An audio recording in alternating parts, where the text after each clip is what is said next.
My name is Samantha Mitchell, and at 34, I finally saw justice served in the most unexpected way.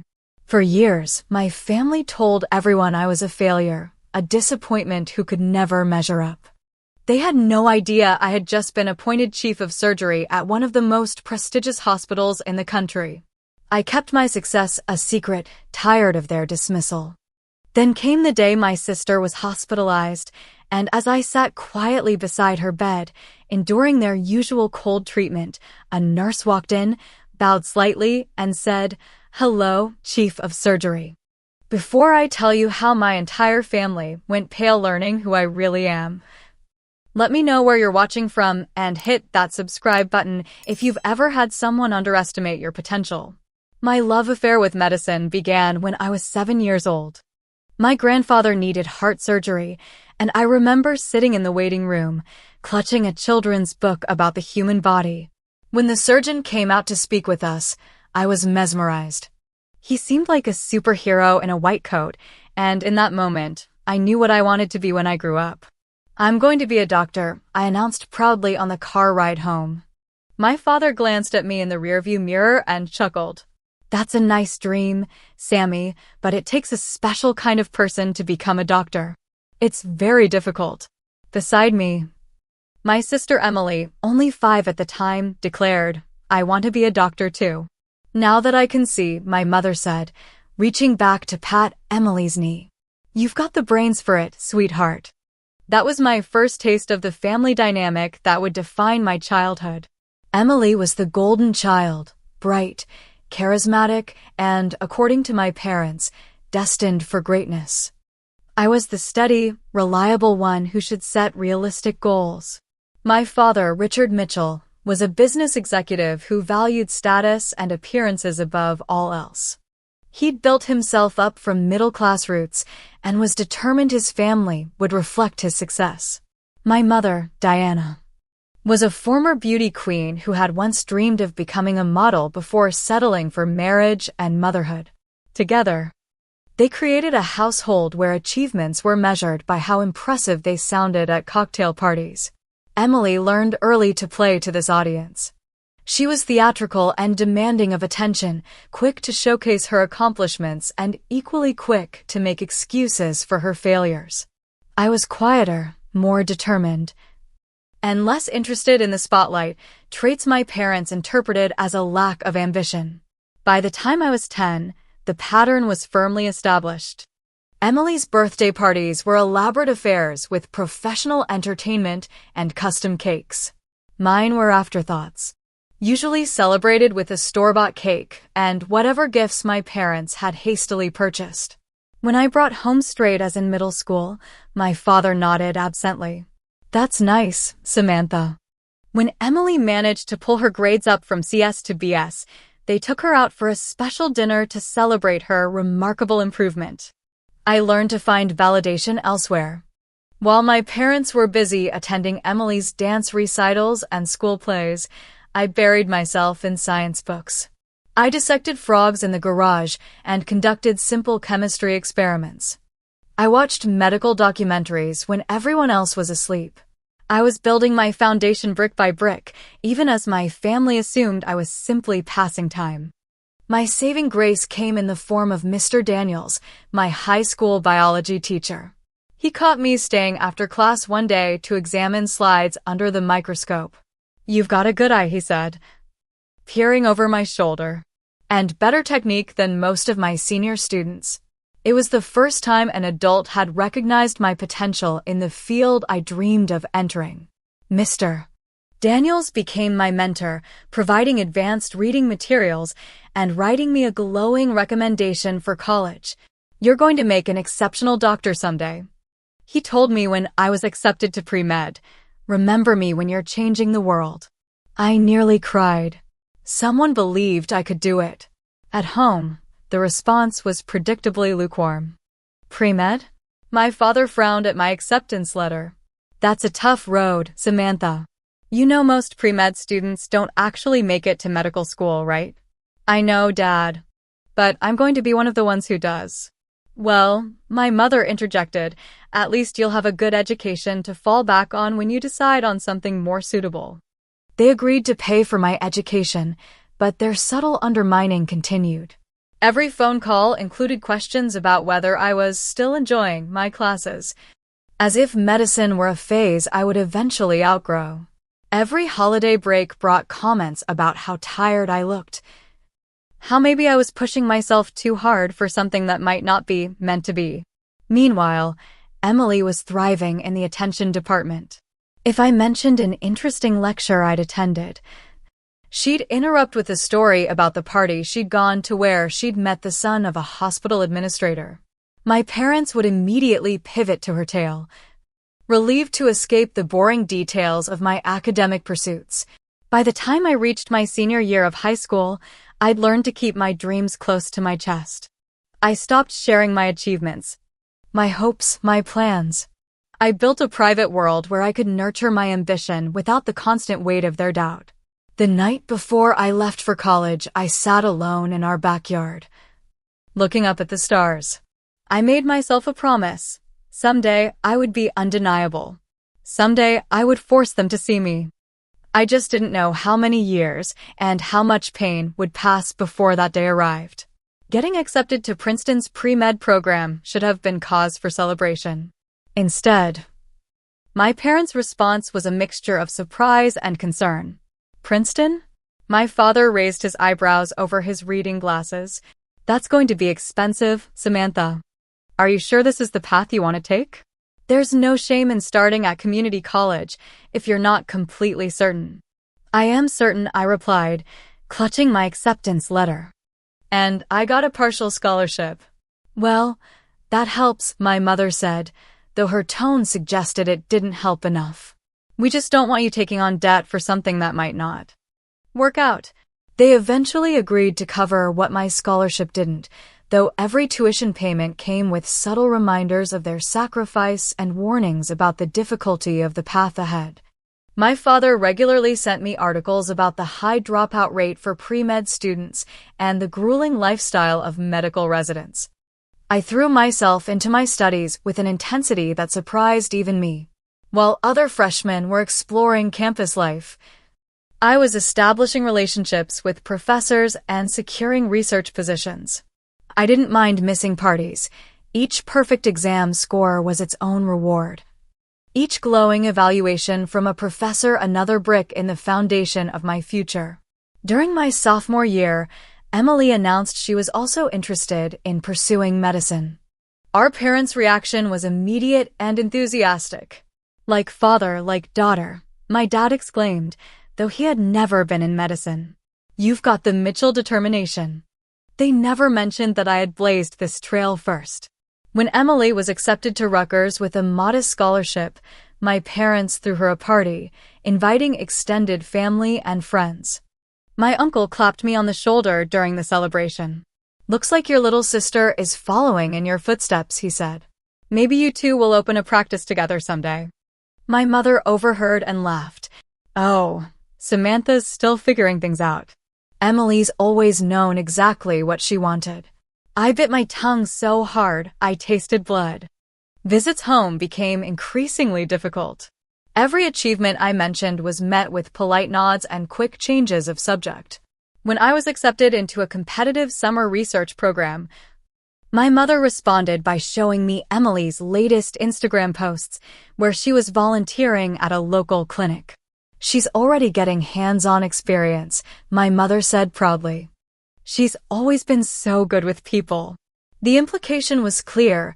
Emily had natural talent, while I was just stubbornly pushing myself in a direction that didn't suit me.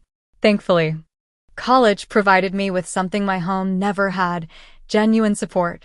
I found friends who shared my passion for medicine, who didn't think my dedication was strange or misguided.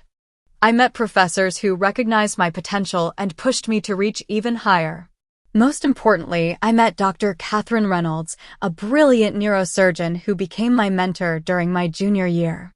She took me under her wing after I impressed her with a research paper on emerging surgical techniques.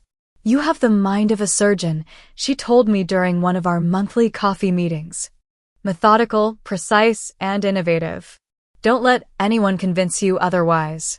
For the first time, I felt truly seen. Dr. Reynolds didn't just encourage my interest in surgery. She actively helped me prepare for it. She invited me to observe procedures, connected me with other medical professionals, and wrote a recommendation letter for medical school that brought tears to my eyes when she let me read it. "You're not just going to be a doctor, Samantha," she said. "You're going to be exceptional." I graduated summa cum laude, with honors in my research thesis. The ceremony should have been one of the proudest days of my life. My parents attended, of course, but they seemed uncomfortable during the department reception, where my professors kept approaching them to sing my praises. "You must be incredibly proud," my advisor told them. "Samantha is one of the most promising students I've encountered in 20 years of teaching." "Yes, she's always been persistent," my father replied with a tight smile. Later that evening, as we gathered with extended family for dinner, my achievements were quickly glossed over in favor of Emily's news that she'd been elected president of her pre-med society. A natural leader. My father toasted, raising his glass. "Always has been." I excused myself early, claiming exhaustion. In reality, I needed to escape before I said something I couldn't take back. As I lay in my childhood bed for one of the last times, I realized the distance between me and my family wasn't just emotional anymore. It was a fundamental disconnect in how we saw the world and my place in it. The next day, I packed up my car to move to New York for medical school. As I hugged my mother goodbye, she whispered, "It's still not too late to change your mind if it gets too difficult, sweetheart." I pulled away and looked her straight in the eyes. "It already is too difficult, Mom. But I'm doing it anyway." It was the closest I'd come to confrontation, and I saw the surprise in her face. But old habits die hard, and by evening, she'd called to tell me about a family friend's daughter who had dropped out of medical school and was much happier teaching high school biology. I let her words wash over me, no longer expecting anything different. The road ahead would be hard enough without carrying the weight of their doubt. From that day forward, I decided to stop seeking their approval and focus entirely on proving myself right. Medical school at Columbia was exactly as grueling as everyone said it would be, and exactly as fulfilling. I thrived under the pressure, the sleepless nights fueled by genuine passion rather than mere ambition. During my first year, I found myself drawn to cardiothoracic surgery, mesmerized by the complexity and precision it demanded. My residency at New York Presbyterian began with 80-hour work weeks that tested every limit I had. I learned to catch sleep in 15-minute increments, to perform complex procedures while fighting exhaustion, to make life-or-death decisions when my brain felt foggy with fatigue. But beneath the exhaustion was an exhilaration I couldn't explain to anyone who hadn't experienced it. Not that I tried to explain it to my family. Our phone calls had dwindled to brief, superficial exchanges that followed a predictable pattern. "How's the hospital?" my mother would ask, her tone suggesting I was engaged in some exotic, slightly concerning activity. "Busy but good," I would reply, no longer bothering to share specific accomplishments. "You're working too hard," she would inevitably say. "You need to have a life outside of medicine." "Samantha, have you met anyone special?" The implication was always clear. My career was something I should be fitting around the real priorities of marriage and family, not the other way around. Meanwhile, Emily had dropped out of medical school during her second year. The story my parents circulated was that she had decided to pursue a more balanced lifestyle and was taking time to reevaluate her priorities. In reality, she'd failed several key courses and was asked to repeat the year, something I learned not from my family, but from a mutual acquaintance. My parents never mentioned Emily's academic struggles. Instead, they framed her decision as wise and self-aware. "Not everyone is cut out for that kind of stress," my father told relatives at Thanksgiving dinner. "Emily's smart enough to know what's right for her."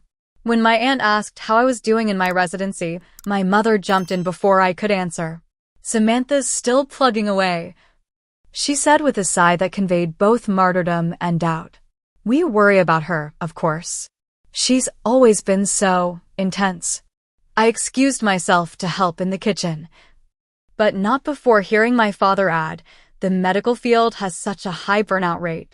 We're just hoping she doesn't push herself too far before realizing it might not be the right fit. What hurt most wasn't their lack of faith. I'd grown accustomed to that, but the active undermining of my reputation within our extended family and social circle. I discovered through cousins and family friends that my parents regularly described me as struggling and overwhelmed. When I received a prestigious residency award, they never mentioned it to anyone. When I was selected for a specialized surgical fellowship, they told relatives I was still in school. My Aunt Margaret, my father's sister and the family truth-teller, pulled me aside during a Christmas gathering. They're telling everyone you're barely hanging on, she said bluntly. Richard told the Petersons you were considering a less demanding specialty because you couldn't handle the pressure. Is that true? Absolutely not, I said, feeling a familiar knot of anger and hurt. I'm actually excelling. My attending physicians have recommended me for advanced training in minimally invasive techniques. Margaret studied my face. I thought so. Your parents have always had a strange blind spot when it comes to you, Samantha. I don't understand it. But I want you to know that not everyone in this family shares their perspective. Her words were a small comfort. But they couldn't erase the knowledge that my own parents were actively sabotaging my reputation. After that holiday, I made a difficult decision. I would stop sharing any career news with my family. The pain of having my accomplishments dismissed was bad enough. Knowing they were being twisted into failures was unbearable. I poured my energy into my work instead. During my third year of residency, I contributed to a groundbreaking procedure that combined traditional surgical techniques with new imaging technology. The lead surgeon invited me to co-author a paper for the Journal of Cardiothoracic Surgery, my first major publication in a prestigious medical journal. When the article was published, my hospital held a small reception to celebrate. Colleagues and mentors congratulated me, acknowledging the significance of the achievement for someone at my career stage. Dr. Reynolds, who had stayed in touch throughout my training, sent flowers with a card that read, "The first of many. You're on your way." My parents didn't attend the reception. I hadn't invited them. When I mentioned the publication during our monthly phone call, my mother responded with, "That's nice, dear. Did I tell you Emily's started her own wellness blog? She already has 500 followers." I began to distance myself from family gatherings, making excuses about work schedules and hospital commitments. The truth was, I could no longer bear to sit through hours of subtle digs and comparisons. Each interaction left me drained and doubting myself, emotions I couldn't afford in my demanding career. "You're never around anymore," my mother complained during one phone call. "Family should come first, Samantha." I wanted to ask when I had ever come first in their family, but I swallowed the words. "I'm building my career, Mom. It requires sacrifice." "Well, Emily manages to visit every Sunday for dinner, and she has her business to run," she replied. Emily's business was a part-time job at a wellness center, supplemented by an allowance from our parents. I bit my tongue again. The irony was that while my family continued to expect my failure, my professional reputation was soaring. Attending physicians requested me for complex cases. Fellows and residents sought my guidance. By the final year of my fellowship, I was already being courted by multiple hospitals for prestigious positions. I learned to build my own family out of colleagues and friends who understood my passion and respected my dedication. I found mentors who pushed me to reach further and peers who celebrated my successes without reservation. It wasn't the validation I had once craved from my parents, but it was genuine and based on my actual abilities rather than predetermined expectations. Still, In quiet moments, after successful surgeries or professional recognition, I sometimes found myself wishing my family could see who I had actually become, not who they had decided I was. That wish would soon be granted in a way I never could have anticipated. By my early 30s, I had established myself as one of the rising stars in cardiothoracic surgery on the East Coast. My specialization in minimally invasive techniques had earned me recognition from industry leaders, and I had developed several procedural modifications that were being adopted by surgeons across the country. What no one in my family knew was that I had been approached by Massachusetts General Hospital with an unprecedented opportunity. They wanted me to consider the position of chief of surgery. At 34, I would be one of the youngest chiefs in the hospital's history and one of the few women to hold the position. The recruitment process was intense and highly confidential. I flew to Boston for a series of interviews, presented my vision for the department, and met with the hospital board. Throughout the process, I told no one in my family what was happening. Years of having my accomplishments diminished had taught me to protect my professional life from their influence. When the official offer came, I was sitting alone in my apartment overlooking Central Park. The email was followed by a phone call from the hospital director. "We believe you're the future of surgical medicine, Dr. Mitchell," he said. "We want you to lead our team into that future." After accepting the position, I sat on my balcony with a glass of champagne, watching the sun set over the park. I had achieved something remarkable. Something undeniable. Part of me wanted to call my parents, to finally force them to acknowledge my success. But a deeper wisdom held me back. This moment was mine to savor, untainted by their doubt or dismissal. I decided to wait until I was settled in the role before sharing the news. I would tell them in person, I thought, when the achievement was already established fact rather than future promise. Before I could make those plans, however, my family orchestrated one final episode of dismissal that sealed my decision to maintain my privacy. My parents had organized a family dinner to celebrate Emily's engagement to a wealthy real estate developer. I flew in for the weekend, genuinely happy for my sister despite our complicated relationship. The dinner was at an upscale restaurant, with extended family and friends gathered to toast the couple. I arrived slightly late due to a delayed flight and found the celebration already in full swing. My father was mid-speech, champagne flute raised. "And we always knew Emily would find someone special," he was saying. "She's always had a gift for connecting with people, for knowing what she wants and going after it." I slipped into my seat quietly, nodding greetings to relatives as my father continued. "To Emily and James," he concluded, "you make us prouder than words can express." After the toast, my mother finally noticed my arrival. "Oh, Samantha, you made it. We were just about to order." No mention of my late arrival, no concern about my delayed flight. I was simply an afterthought. As usual, throughout dinner, Emily dominated the conversation with wedding plans and stories about how she and James met. My parents beamed with each detail, occasionally turning to other guests to add, "She's always had such clear vision about her life." When a cousin asked what I had been up to, my mother answered before I could. "Samantha's still at the hospital in New York, still working those crazy hours." She shook her head slightly. "We keep telling her there's more to life than work, don't we, Richard?" "Some people take longer to find their path," my father agreed with a pointed glance at Emily's engagement ring. But better late than never. I felt something shift inside me. A final thread snapping, perhaps. I had been offered one of the most prestigious positions in my field, a role that surgeons twice my age would consider the pinnacle of their careers. And here I sat, being patronized as someone who hadn't yet found her path. Actually, I started to say, the announcement of my new position on the tip of my tongue. But Emily chose that moment to stand and tap her glass. "James and I have one more piece of news," she announced. "We're expecting. I'm going to be a mom." The table erupted in cheers and congratulations. My mother burst into tears of joy, and my father wrapped his arm around Emily's shoulders, pride radiating from every pore.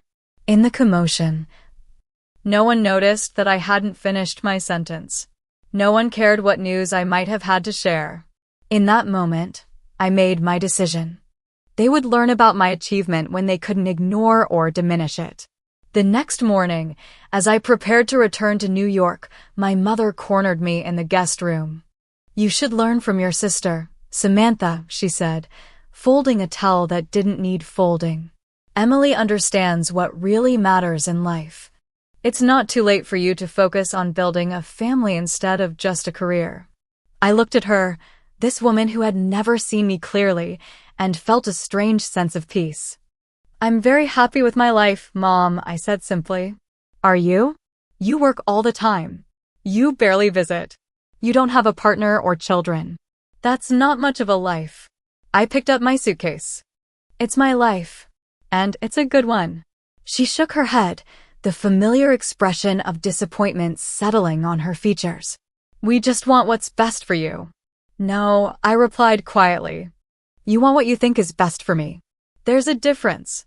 I left for the airport shortly after, returning to New York to prepare for my move to Boston. 2 weeks later, I started my new position as Chief of Surgery at Massachusetts General. The hospital held a reception to welcome me, attended by some of the most respected names in medicine. My office had a view of the Charles River and a door with my name and title displayed in elegant lettering. I sent no pictures home. I made no announcements to my family. This achievement was still mine alone, protected from their diminishment. I would tell them eventually, I thought, when the moment was right. As it turned out, the moment would choose itself. In circumstances I could never have predicted. I was in the middle of a department budget meeting when my assistant knocked urgently on the conference room door. "Dr. Mitchell." "I'm sorry to interrupt, but there's an emergency call for you," she said. "It's about your sister." My heart dropped as I excused myself from the meeting. In the hallway, I took the call, hearing my mother's panicked voice on the other end. "Emily's been taken to the hospital," she sobbed. "She collapsed at home. The baby, they're not sure. We're heading to Massachusetts General now. The ambulance is taking her there." The irony wasn't lost on me.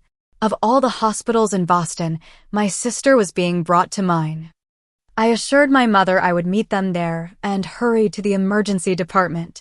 By the time I arrived, Emily had already been admitted and moved to the high-risk obstetrics floor. I checked the system and saw that she was being treated for severe preeclampsia, a serious but manageable condition if caught in time. Relief washed over me. This was serious but not immediately life-threatening. I made my way to her room, still dressed in my professional attire, but without my white coat or identification badge. As I approached, I could hear my mother's voice through the partially open door. "I don't understand why they're making us wait so long," she was saying. "The doctor should have been here by now." I took a deep breath and entered the room. Emily was in the hospital bed, looking pale but stable. My father stood by the window, while my mother sat at Emily's bedside, clutching her hand. All three looked up as I walked in, but their expressions showed only mild acknowledgement, no relief, no gratitude for my quick arrival. "Finally," my mother said, though I had arrived less than 20 minutes after their call. "Have you spoken to the doctors? Do you know what's happening?" "I just got here, Mom," I replied, moving to Emily's other side. "How are you feeling, Em?" Emily gave a dramatic sigh. "Terrible. They said my blood pressure is dangerously high. They're worried about the baby." I nodded. "Preeclampsia can be serious. But you're in the right place. Massachusetts General has an excellent maternal-fetal medicine team." My father turned from the window with a frown. "And how would you know that?" "You work in New York." The perfect opening to explain my new position, but something held me back. The familiar dismissive tone. The automatic assumption that I couldn't possibly know what I was talking about. Old patterns reasserting themselves even in crisis. "I keep up with hospital rankings," I said simply. deciding this wasn't the moment for revelations. Emily's health was the priority. My mother made a small noise of disapproval. Well, I hope they send someone experienced to look after Emily. She needs the best care possible. I'm sure they'll send someone very qualified, I replied, biting back the urge to tell her that, as chief of surgery, I could personally ensure it. The next hour passed in uncomfortable silence, broken only by Emily's occasional complaints about her condition and my mother's fussing. When I offered to get more information about the treatment plan, my father waved me off. The nurse said the doctor would be here soon. We don't need you running around asking questions and getting in the way. I sat down in the corner chair, observing the family dynamic as if from a distance. Even here, in a medical crisis. In a hospital where I held the highest surgical position, I was still the outsider. The irony was almost laughable. My mother continued to make pointed comments about how some people were too busy with work to care about family, even as I sat right there, having dropped everything to be with them. My father checked his watch repeatedly, muttering about the inefficiency of hospital staff. Emily alternated between tearful worries about the baby and complaints about the uncomfortable bed and bland hospital food. Not once did anyone ask about my life, my work, or express genuine pleasure that I was there. I was simply expected to be present but invisible, supportive but silent. As the afternoon wore on, my father stepped out to make some business calls. My mother took the opportunity to lean closer to Emily's bed. At least this might help Samantha understand what she's missing, she said in a stage whisper. All that focus on career. And look at what really matters in the end. Family.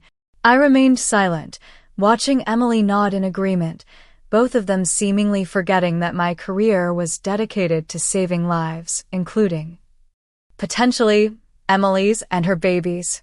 The tension in the room was palpable when a nurse finally entered. She was carrying a tablet and checking Emily's vital signs when she glanced up and noticed me sitting quietly in the corner. Her eyes widened in recognition, and I gave a small shake of my head, hoping she would understand my silent request for discretion. The nurse turned back to Emily. The attending physician will be here shortly to discuss your treatment plan. We're monitoring your blood pressure closely, and so far, the baby's heartbeat remains strong. It's about time, my mother huffed.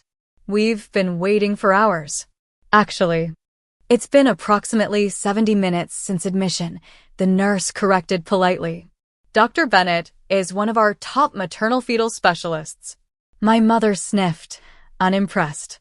My silent vigil continued, a strange calm settling over me as I waited for the inevitable moment when worlds would collide, when my professional identity would crash into my family's perception of me. That moment was coming sooner than any of us knew.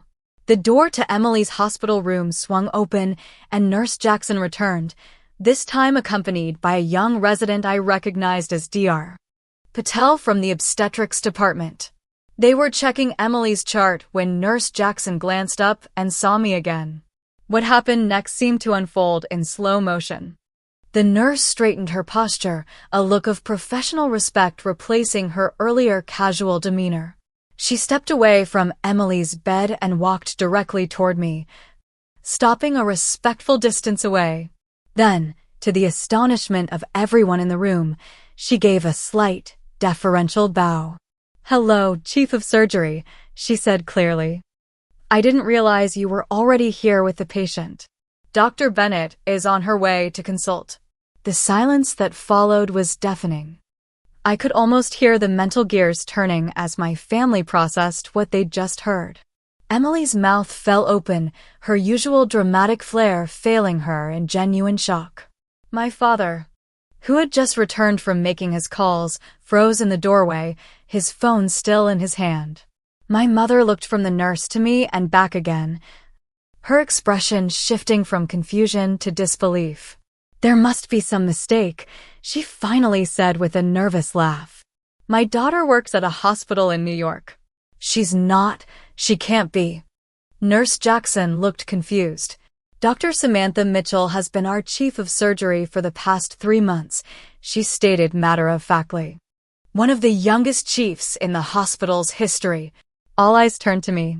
I stood up slowly, smoothing down my silk blouse. "Thank you, Nurse Jackson," I said calmly. "Yes, I am familiar with the case. Dr. Bennett is exactly who my sister needs to see right now." The nurse nodded professionally, though I could see the questions in her eyes. Dr. Patel looked equally confused, but maintained his professional composure. "We'll continue monitoring Mrs. Collins's blood pressure," he said, using Emily's married name. "The latest readings show it's still elevated but has stabilized somewhat since admission." "Good," I replied. "Please keep me updated on any changes."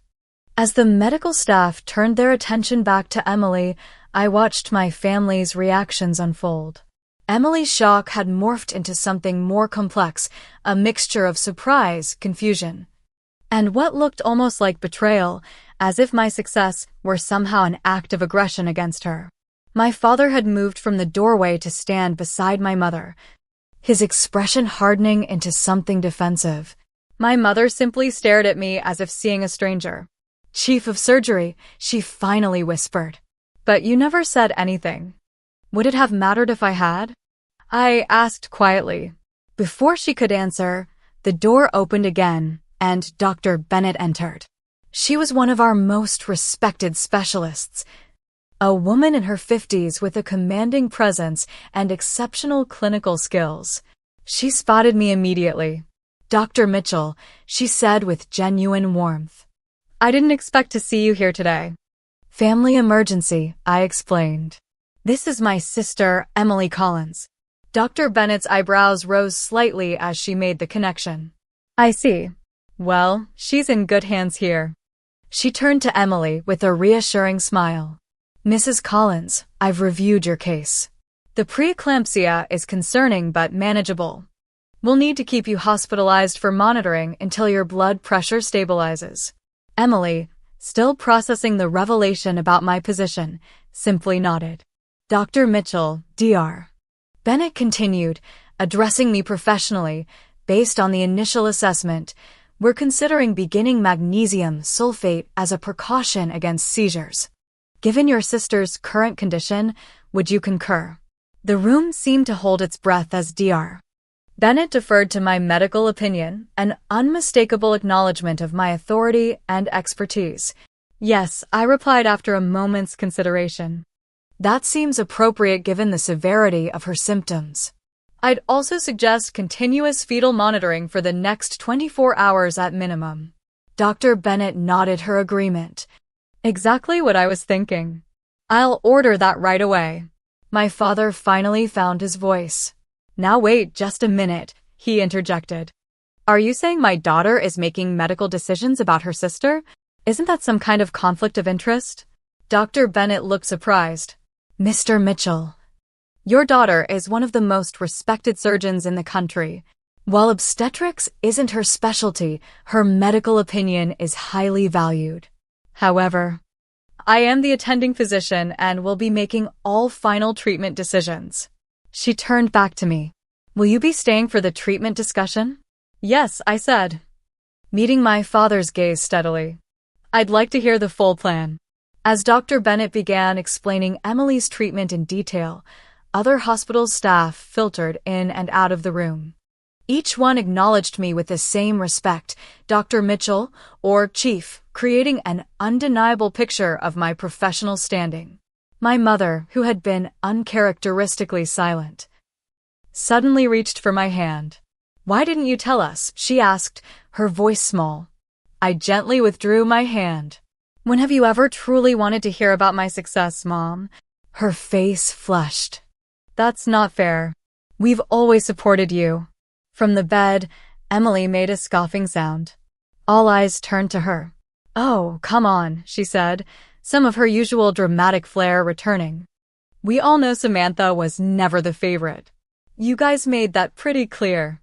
My father stepped forward, his businessman instincts kicking in as he attempted damage control. "Now's not the time for family drama, Emily. You need to focus on getting better." He turned to me with a stiff smile. Samantha, we've always been proud of you. You know that.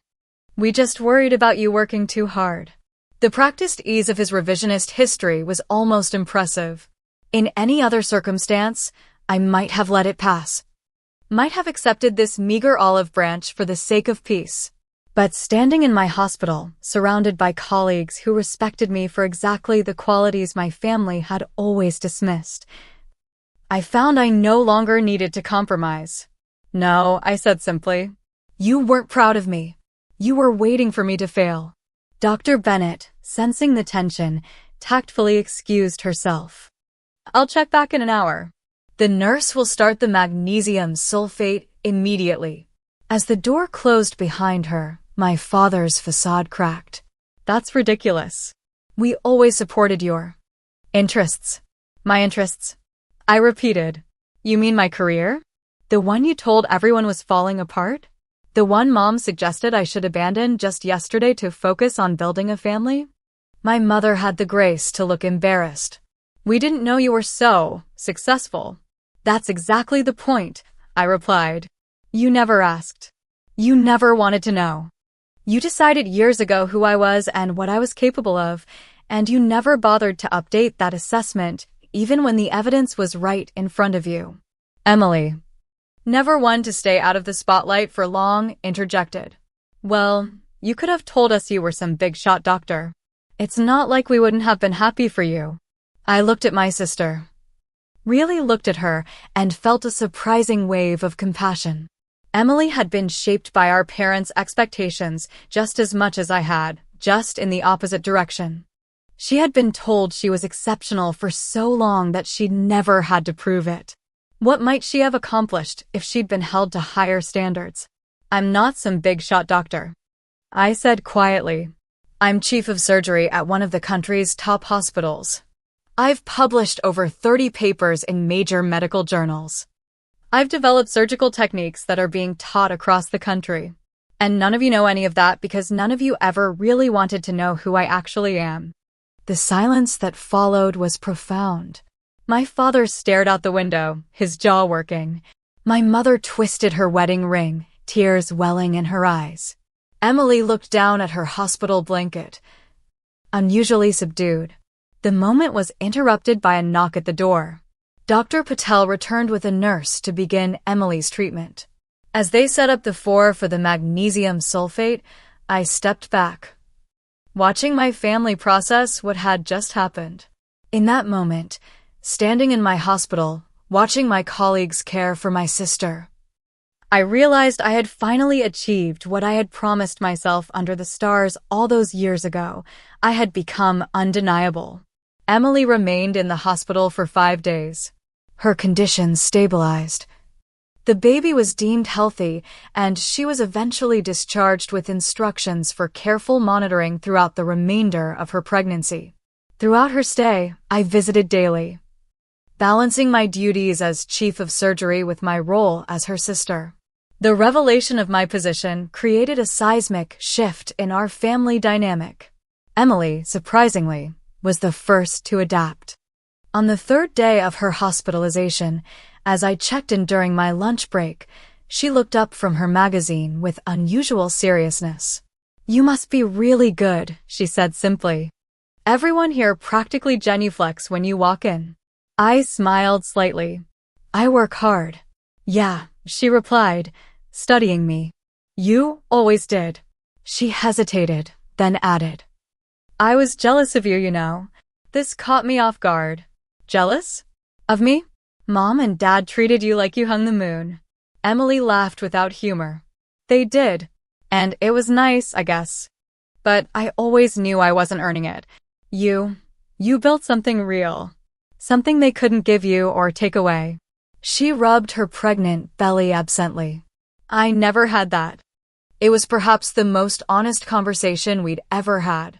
As Emily's discharge approached, we began tentatively rebuilding our relationship, not as competitors in our parents' attention economy, but as adults with our own strengths and weaknesses.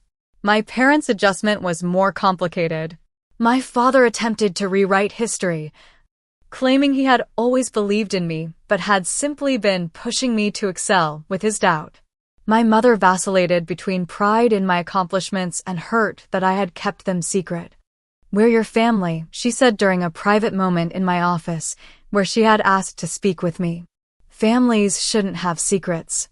Families shouldn't make their children feel like they're constantly falling short, either, I replied gently. Every time I achieved something, you found a way to diminish it. Eventually, I stopped sharing because it hurt too much. "We never meant to hurt you," she insisted, tears welling in her eyes. "We were just worried. Medicine is such a demanding field. And you were always so intense." "That intensity is what makes me good at my job, Mom. It's not a flaw to be corrected. It's a strength to be channeled." She nodded slowly, though I wasn't sure she truly understood. Old perceptions die hard, and my parents had spent decades viewing me through a particular lens. It would take time and consistent evidence to reshape their image of me. As weeks passed, I established clear boundaries.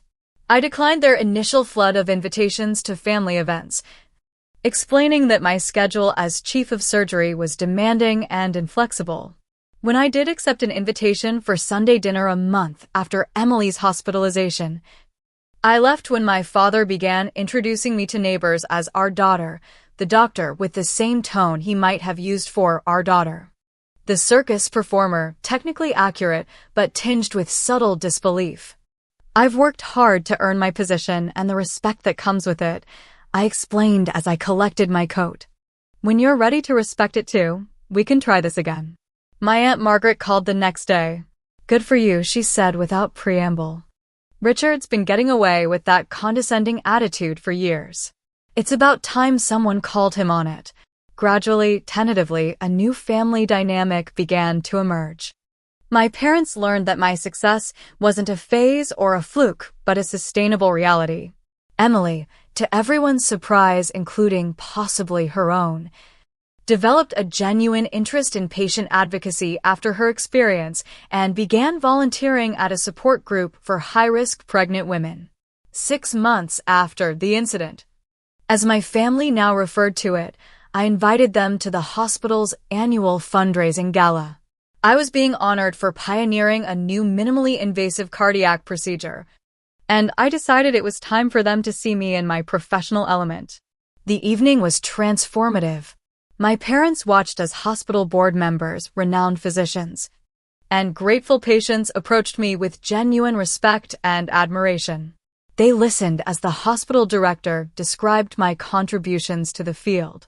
They witnessed, perhaps for the first time, who I had become when they weren't looking. "I had no idea," my father said quietly as we stood at the reception afterward. "The way people talk about you, you're really changing lives." "That's why I do it, Dad," I replied. It was never about proving anything to anyone. It was about being who I was meant to be. He nodded, a complexity of emotions crossing his face. "I'm sorry we didn't see it sooner. It wasn't a complete transformation. Decades of patterns don't disappear overnight, but it was a start." Over the following year, we began building a relationship based on who we actually were, not who they had decided I should be. I established a mentoring program for young surgeons facing similar challenges, particularly women and minorities who often struggled against others' limited perceptions of their potential. I shared my story openly with these protégés, emphasizing that external validation, even from those closest to us, can never replace self-belief. Your worth isn't determined by others' ability to see it. I told a particularly promising resident who was facing skepticism from her family. Build your excellence brick by brick, day by day. Eventually, it becomes undeniable, even to those most committed to denying it. The greatest freedom I discovered came not from finally receiving my family's approval, but from no longer needing it. My confidence was built on a foundation of genuine achievement and impact, not on others' perceptions. The little girl who had once desperately sought validation had grown into a woman who created her own. Emily delivered a healthy baby boy 3 months after her hospitalization. At the family gathering to welcome him, she pulled me aside. "I want him to know his Aunt Samantha," she said, the baby sleeping peacefully in her arms. "I want him to know what it means to find your path and stick to it, no matter what anyone says." I looked down at my nephew's tiny face. "I'd like that. And maybe someday," she added with a small smile, "you can explain to him what a cardiothoracic surgeon actually does. Because I still have no idea." I laughed. A genuine laugh free from the tension that had characterized our relationship for so long. "It's a date." My journey from dismissed daughter to respected chief of surgery taught me that true validation can only come from within. External recognition, while satisfying, especially in those moments when my family finally saw me clearly, is ultimately fleeting. What endures is the knowledge that I built something meaningful, something that extends beyond myself to touch countless lives. If you're watching this and feel unrecognized or underestimated by those who should believe in you most, know that your worth isn't diminished by their inability to see it. Build your excellence quietly if necessary, but build it nonetheless. Your success doesn't need their permission or acknowledgement to be real. The greatest revenge against doubt isn't proving others wrong, it's proving yourself right. Have you ever been underestimated by family or friends? How did you respond? Share your story in the comments below. And if this resonated with you, please like, subscribe, and share with someone who might need to hear it today. Remember, sometimes the people who are meant to support us the most are the last to recognize our potential. Don't let that stop you from becoming exactly who you're meant to be. Thank you for listening to my story, and I wish you the strength to pursue your dreams, even when no one else believes in them.